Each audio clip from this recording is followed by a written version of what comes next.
Hi friends, ഇന്നൊരു പൊതിച്ചോറ് എടുത്താലോ? ആദ്യം ചോറെടുക്കാം.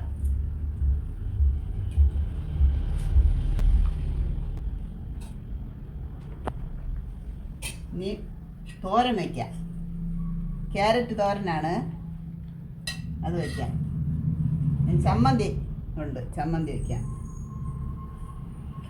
ചൂര മീനാണ് പൊരിച്ചത്, അതിലൊന്ന് 2 കഷ്ണം വയ്ക്കാം.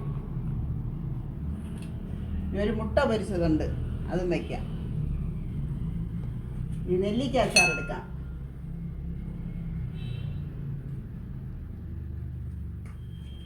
കുറച്ച് മാങ്ങ അച്ചാർ കൂടെ വയ്ക്കാം.